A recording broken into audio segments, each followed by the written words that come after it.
gars, incroyable. C'est quoi cette soirée de Coupe du Monde? C'est la plus folle soirée de Coupe du Monde peut-être que j'ai connue.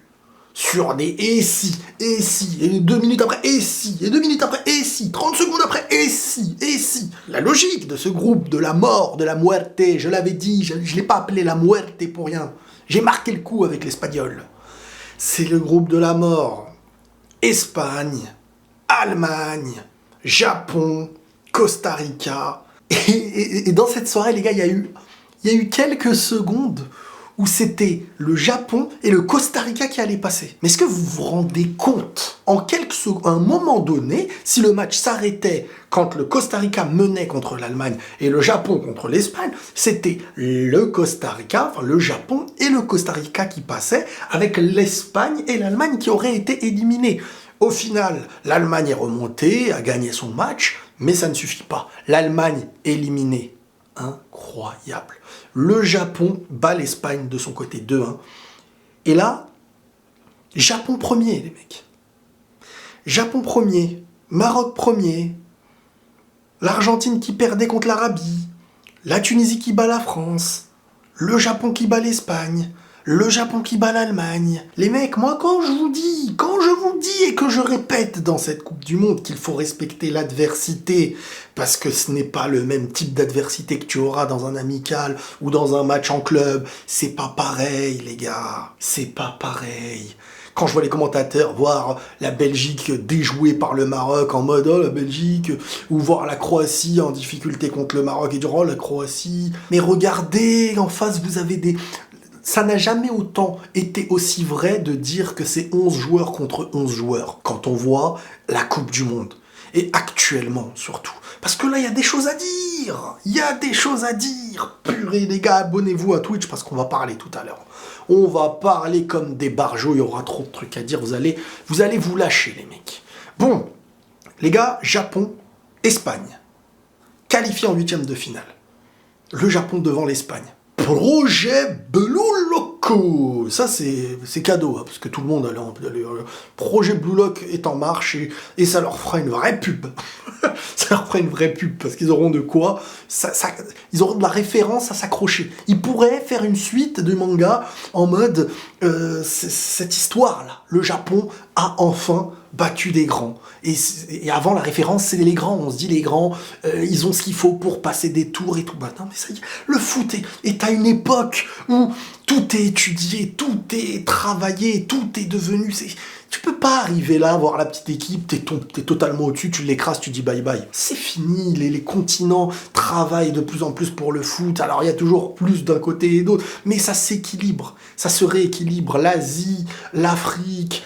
c'est plus comme avant. C'est plus comme avant. Ça m'étonnerait pas que dans cette Coupe du Monde, on puisse trouver dans un demi une équipe totalement surprise. Mais totalement surprise. Moi, je dis, les gars, que c'est beau, en fin de compte. Alors, bien sûr, si demain, il y a une grosse confrontation, on aurait préféré voir un Allemagne-France, peut-être qu'un Japon-France. Mais le foot, c'est pas ça. Le vrai foot, c'est pas ça. Moi, je vous dis, les gars, que c'est incroyable. On est en train de vivre quelque chose d'historique. Ça va être dans les livres d'histoire de vos enfants, ce qu'on est en train de vivre. C'est des soirées, je sais pas, hein, j'ai envie de dire du siècle en Coupe du Monde. Cette soirée où des scénarios changent comme ça, tac, tac, tac. Et en plus, si l'Espagne égalisait contre le Japon à la fin, ça aurait qualifié l'Espagne, je crois, et l'Allemagne. Donc, tout se jouait à la seconde, les détails n'ont jamais été autant des détails que lors de ce genre de soirée, les mecs. C'est pas incroyable, mais dites-moi, pétez les plombs dans les commentaires, pétez les plombs, les mecs. Comme je vous dis, le football est étudié. Il n'y a pas un seul football qui va dominer l'histoire du foot sur plus de 4, 5, 6, 7, 8 ans. C'est pas possible. Bon, à part quand tu t'appelles Real. Le Real, bon, non, je rigole. Sincèrement, le football doit se renouveler à chaque fois.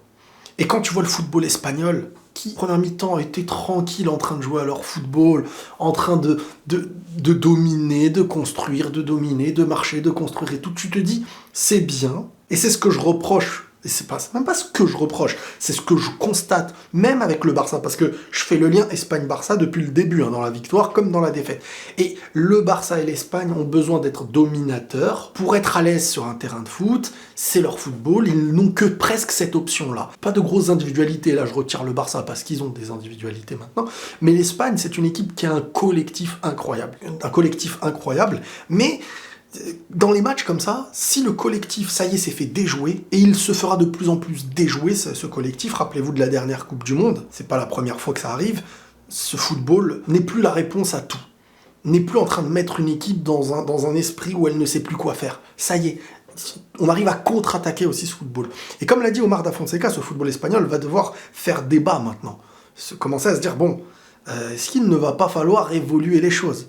Est-ce qu'il ne va pas falloir créer plus d'individualité sur un jeu direct qu'à l'inverse, ce jeu qui est toujours basé sur possession, avec des joueurs qui n'ont peut-être pas toujours une intensité athlétique de pouvoir gagner 40 mètres, de tenter des individualités parfois et de ne pas avoir un jeu stéréotypé du début à la fin du match sur une construction un petit peu en mode handball qui pousse une équipe à faire un bloc bas et qui, parfois, quand l'individualité n'existe pas dans ce collectif qui produit un beau collectif malgré tout, ne déstabilise pas ce double rideau qui, eux, par contre, arrivent ensuite, quand ils sortent de la première ligne offensive d'une Espagne, à faire très rapidement une différence plus haut, et on ressent de plus en plus les failles de ce football-là. Malgré tout, et là, tu te dis, waouh! Tu te dis que, en fin de compte, le foot est toujours en éternelle expansion. C'est comme l'espace. Je sais pas si c'est vrai en plus. Je sais même pas. C'est toujours en train de changer, toujours en train ça, tu peux pas garder de la recette, tu peux pas avoir la recette miracle. Il faut toujours renouveler, regarder les nouveaux joueurs, la manière de former les nouveaux joueurs. C'est toujours différent. C'est pas un hasard qu'avant des joueurs qui pouvaient être plus forts que des joueurs d'aujourd'hui marquaient des 25 buts. Et qu'aujourd'hui, des joueurs moins forts, peut-être qu'avant, peuvent marquer des 40 buts. Parfois même plus. C'est un football différent. Tous les 10 ans, voire tous les 15 ans, tous les 20 ans, il y a un nouveau football, j'ai envie de dire. On peut pas comparer même les joueurs sur je compare Pelé à Messi, parce que tu peux pas. C'est pas la même chose, c'est pas les mêmes. Je vais pas dire que c'est presque pas le même sport au vu de ce que ça demandait avant et de ce que ça demande maintenant. Les amis, c'est exceptionnel ce qu'on est en train de vivre ce soir. J'ai envie de rester là avec vous comme ça et ne rien faire et marquer le coup de ce moment historique. Voilà, le Japon, premier. Tout à l'heure, on était en train de commenter le Maroc, premier devant la Croatie, en ayant droit à une Belgique éliminée de son groupe. Un autre groupe de la mort, on parle des deux groupes de la mort, et c'est pas pour rien que c'était les deux groupes de la mort. Parce qu'il y a les deux équipes que tout le monde attend, mais il y a cette équipe, en plus des deux, un Japon qui a su montrer, plus que montrer même, des choses de fou, et un Maroc pareil. Boum, les deux se retrouvent premiers. Je sais pas si j'ai déjà vu ça, sur une addition de plusieurs groupes, des choses aussi similaires qui viennent à rééquilibrer le football d'aujourd'hui. C'est énorme, c'est monstrueux ce qui est en train de se passer. Bref, bravo au Japon, projet Buruloko, et la paix sur vous.